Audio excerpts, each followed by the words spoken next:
வணக்கம். இன்றைய முக்கிய செய்திகள். தமிழகத்தில் மாணவர்களுக்கான மணற்கேணி இணையதளத்தை அமைச்சர் அன்பில் மகேஷ் அவர்கள் தலைமை செயலகத்தில் துவங்கி வைத்துள்ளார். மலைப்பகுதிகளில் பெண்களுக்கு கட்டணமில்லா பேருந்து சேவை நாளை உதகையில் தொடங்கப்பட உள்ளது. இத்திட்டம் படிப்படியாக அனைத்து மலை பிரதேசங்களிலும் விரிவுபடுத்தப்படும் என்று அமைச்சர் சிவசங்கர் அவர்கள் தெரிவித்துள்ளார். வருகின்ற பிப்ரவரி 29ஆம் தேதி பாஜகவின் முதல் கட்ட வேட்பாளர் பட்டியல் வெளியிடப்பட உள்ளதாக தகவல் வெளியாகியுள்ளது. நாளை சென்னையில் பராமரிப்பு பணியின் காரணமாக புறநகர் ரயில் சேவை ரத்து செய்யப்பட உள்ளது. இதனையடுத்து தாம்பரம் முதல் சென்னை கடற்கரை வழித்தடத்தில் கூடுதலாக 150 பேருந்துகள் இயக்கப்படும் என்று போக்குவரத்துறை அறிவித்துள்ளது. மகா சிவராத்திரியை முன்னிட்டு தென் கைலாய பக்த பேரவை சார்பில் பிப்ரவரி 26ஆம் தேதி முதல் மார்ச் 6ஆம் தேதி வரை ஆதியோகி ரத யாத்திரை கோவையில் நடைபெற உள்ளது. 2465 கோடியில் அமைக்கப்பட்ட கடல் நீரை குடிநீராக்கும் நிலையத்தை முதலமைச்சர் மு.க. ஸ்டாலின் அவர்கள் திறந்து வைத்துள்ளார்.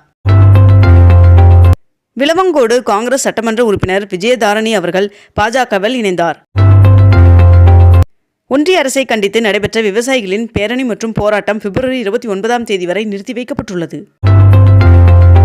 மதுரையிலிருந்து மும்பைக்கு நேரடியாக ஏர் இந்தியா எக்ஸ்பிரஸ் விமான சேவை தொடங்கியது. ராகுல் காந்தியின் இந்திய ஒற்றுமை நீதி பயணத்தில் காங்கிரஸ் பொதுச் செயலாளர் பிரியங்கா அவர்கள் இணைந்துள்ளார். முன்னாள் முதலமைச்சர் ஜெயலலிதா அவர்களின் 76வது பிறந்தநாளையொட்டி அவரது சிலைக்கு ஓ. பன்னீர்செல்வம் அவர்கள் மரியாதை செலுத்தினார். இன்று முதல் 10ஆம் வகுப்பு தனித் தேர்வர்களுக்கான ஹால் டிக்கெட்டை பதிவிறக்கம் செய்து கொள்ளலாம் என்று தெரிவிக்கப்பட்டுள்ளது. இந்தியர்களுக்கு 5 ஆண்டுகள் வரை செல்லும் ஸ்பெஷல் விசாவை துபாய் அரசு அறிவித்துள்ளதாக தகவல் வெளியாகியுள்ளது. மாசி பௌர்ணமியை முன்னிட்டு இன்று சதுரகிரி மலையேறி பக்தர்கள் சாமி தரிசனம் செய்வதற்கு அனுமதி வழங்கப்பட்டுள்ளது.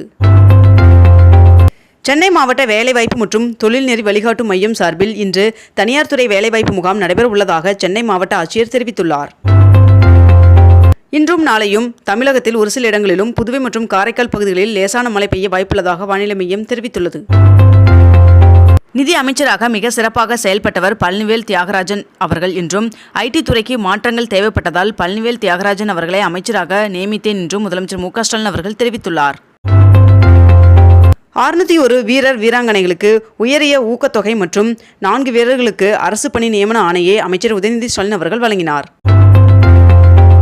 அமைச்சர் ராஜ கண்ணப்பன் அவர்களுக்கு எதிரான 2 தேர்தல் விதிமீறல் வழக்குகளை ரத்து செய்து சென்னை உயர்நீதிமன்றம் உத்தரவிட்டுள்ளது.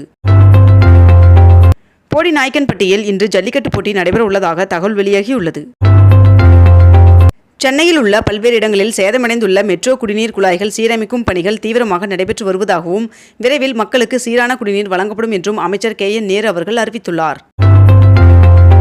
விவசாயிகள் பிரச்சனையில் உண்மையாக செயல்படுகிறோம் என்று நிதியமைச்சர் நிர்மலா சீதாராமன் அவர்கள் தெரிவித்துள்ளார். சென்னையில் நாளை பராமரிப்பு பணியின் காரணமாக 44 மின்சார ரயில்கள் ரத்து செய்யப்படுவதாக தெற்கு ரயில்வே அறிவித்துள்ளது. தமிழகம் முழுவதும் உள்ள கோவில்களில் உளவார பணிகளை மேற்கொள்வதற்கான திட்டத்தை வகுக்க தமிழக அரசிற்கு சென்னை உயர்நீதிமன்றம் உத்தரவிட்டுள்ளது. மாசி மக திருவிழாவை ஒட்டி புதுச்சேரி மற்றும் காரைக்காலில் பள்ளிகளுக்கு இன்று விடுமுறை அறிவிக்கப்பட்டுள்ளது.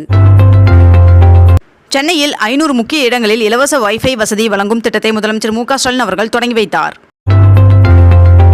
சென்னையில் இன்று 22 கேரட் ஆபண தங்கத்தின் விலை சவரனுக்கு 200 ரூபாய் அதிகரித்து ஒரு சவரன் 46,560 ரூபாய்க்கு விற்பனையாகிறது. அதேபோல் 1 கிராம் வெள்ளியின் விலை 76 ரூபாய் 40 பைசாவாகவும் விற்பனை செய்யப்பட்டு வருகிறது. இத்துடன் இன்றைய தலைப்புச் செய்திகள் நிறைவடைகின்றன. மேலும் இதுபோன்ற அண்மை தகவல்களை உடனுக்குடன் தெரிந்து கொள்ள அக்னிபூ சேனலை சப்ஸ்கிரைப் செய்து கொண்டு தொடர்ந்து இணைந்திருங்கள். நன்றி, வணக்கம்.